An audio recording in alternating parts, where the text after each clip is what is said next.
Générique est lancé.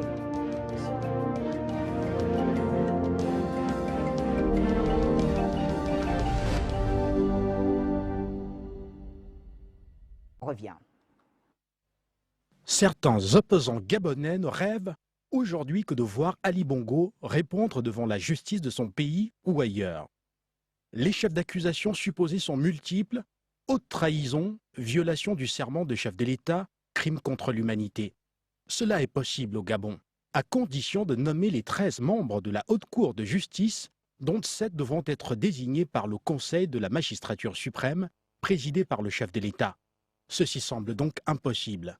Même si l'opposition gabonaise constituait une majorité obèse aux prochaines législatives, capable d'inculper le chef de l'État aux 2/3, Ali n'irait pas à la Haute Cour de justice. Cependant, un toilettage profond de la Constitution pendant le dialogue national inclusif, demandé par Ali Bongo lui-même, pourrait être l'occasion de les conduire, lui et son Premier ministre, de la tête du plus grand organe juridictionnel du pays où ils occupent les fonctions respectives de président et de vice-président. Un conseil de la magistrature, réellement indépendant de l'exécutif, nommerait facilement les 7 magistrats de la Haute Cour de justice pour arrêter le président de la République en cas de dérive grave. Un exercice de démocratie.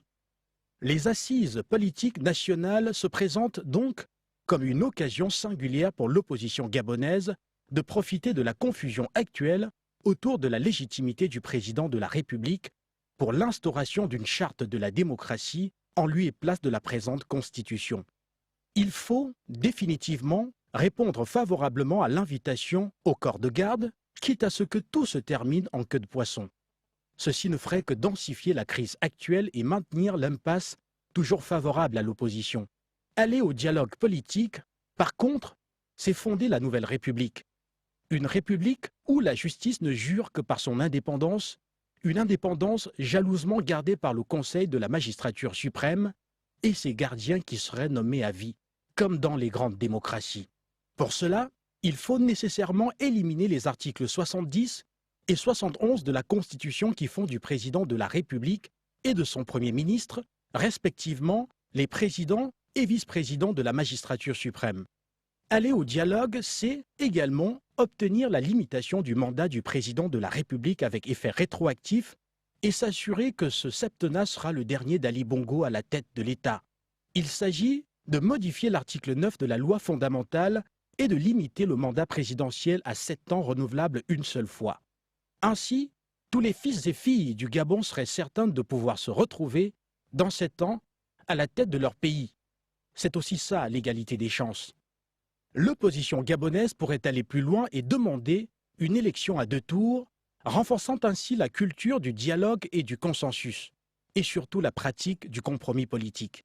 Ce qui donnerait finalement un toilettage dans le fond de cet article 9 qui exige toujours que le président de la République soit élu au suffrage universel direct. Rejoindre le dialogue inclusif, c'est mieux maîtriser la continuité de l'État. En cas d'absence prolongée, de démission ou de décès du président de la République, le recours durable n'est pas nécessairement l'enclenchement d'un nouveau processus électoral. Un vice-président, élu en même temps que le chef de l'État, pourrait préserver la nation d'éventuels chocs politiques dus à des situations imprévues. D'où la nécessité de renforcer sa légitimité. Dans l'actuelle Constitution, le président n'est qu'un faire-valoir du chef de l'État qui met fin à ses fonctions quand bon lui semble. La preuve, le texte organique qui crée concrètement sa fonction est toujours attendu. L'amendement de l'article 14 de la loi fondamentale s'impose. Le dialogue national peut éventuellement juguler une autre disposition, toujours de la loi fondamentale qui prête à la plus grande confusion. En cas d'empêchement d'un candidat à l'élection présidentielle, le scrutin est reporté. Nous confirme ainsi l'article 10. Sans surprise, l'article 11 précise que le chef de l'État en fonction reste aux affaires jusqu'à l'élection de son successeur. Et si celui-ci arrivait 10 ans plus tard? Le dialogue national inclusif, finalement, est la clé d'un futur politique durable au Gabon. Reste encore que celui-ci réunisse réellement tous les acteurs et se tienne jusqu'au bout.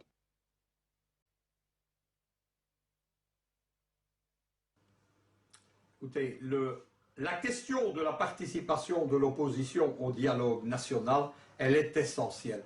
Elle est essentielle pour la paix civile au Gabon, elle est essentielle pour une nouvelle façon de la politique, elle est essentielle pour que l'opposition cesse d'être un parti étranger manipulable au Gabon.